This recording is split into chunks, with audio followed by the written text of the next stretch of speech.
Tan Sri Ketua, industri perikanan amat rapat dengan Kuala Kedah. Merupakan salah satu industri perikanan merupakan salah satu pendapatan utama masyarakat pesisir pantai Laut Negara. Dalam bajet 2025, kerajaan memperuntukkan sebanyak RM2.78 bilion khusus untuk subsidi, bantuan dan insentif bagi menyokong golongan pesawah dan nelayan berbanding RM2.6 bilion tahun lalu. Jelas ia di bawah Kementerian Pertanian dan Keterjaminan Makanan. Dalam hal perikanan, terdapat beberapa masalah yang dihadapi oleh nelayan terutamanya di Kuala Kedah. Antaranya pertama, penurunan hasil tangkapan. Yang kedua, persaingan dengan nelayan komersial. Dan yang ketiga adalah kenaikan kos operasi. Kos bahan api, peralatan menangkap ikan dan penyelenggaraan bot nelayan semakin meningkat. Walaupun kerajaan menyediakan subsidi bahan api dan bantuan allowance secara hidup, ia tidak mencukupi untuk menampung keseluruhan kos operasi nelayan.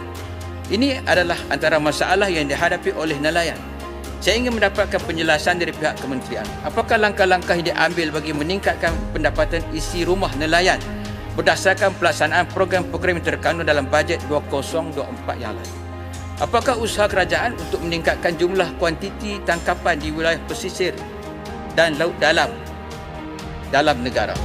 Selain itu, apakah kementerian bercadang untuk membuka semula pendaftaran lesen vessel dan tambahan pemegang kad nelayan, memandangkan ramai yang saya temui rata-ratanya dari kalangan anak-anak muda berumur antara lingkungan 20-an dan 30-an atau dalam kategori B40 bertanyakan tentang lesen nelayan. Bahkan mereka sanggup tidak mendapat subsidi diesel tetapi cukup sekadar memperolehi lesen turun laut untuk mencari nafkah. Dan bilakah pembukuan lesen ini akan berakhir? Tan Sri Ketua, saya seperti ahli-ahli dewan yang lain, Kuala Kedah menyambut baik pengumuman yang dibuat oleh Yang Berhormat Menteri Peralihan Tenaga dan Transformasi Air Petra mengenai komitmen kerajaan dalam pembinaan 12 projek RTB melibatkan peruntukan sejumlah RM3 bilion bagi menangani cuaca ekstrim dan banjir seluruh negara. Saya membangkitkan hal RTB ini kerana di dalam Parlimen Kuala Kedah juga terdapat projek RTB yang sedang dan dalam fasa pembinaan, iaitu RTB Sungai Kedah, Sungai Anak Bukit. Mengikut Yang Berhormat Menteri merangkap pengurusi bersama pembangunan negeri dalam lautannya di Kedah pada Januari lalu menyatakan bahawa jangkaan siap RTB berkenaan adalah pada bulan September 2024. Namun ia tidak siap seperti yang dijangkakan meskipun tempoh proses lanjutan tempoh EOT diusahakan.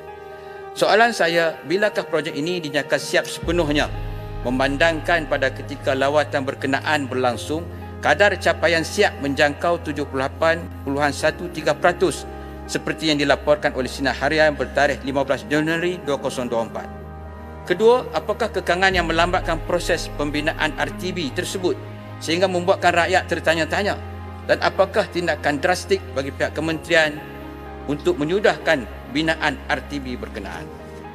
Tan Sri dan Ketua, terkait dengan Sungai Kedah Anak Bukit, pada 16 September yang lalu taburan hujan di negeri utara telah meningkat menyebabkan fenomena banjir tidak dapat dielakkan. Tambahan pula musibah ini berbetulan bertembung dengan fenomena air pasang besar dan memberi implikasi proses surut air terganggu.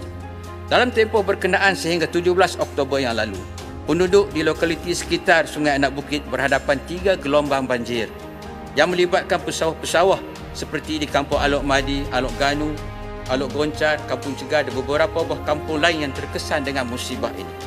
Dalam hal ini, rakyat di sana ingin mendapatkan penjelasan mengenai bantuan seperti yang diumumkan oleh Yang Berhormat Perdana Menteri dalam pembentangan bajet tempoh hari. Bagaimana kaedah agihan dan apakah mekanisme pemberian itu dilaksanakan?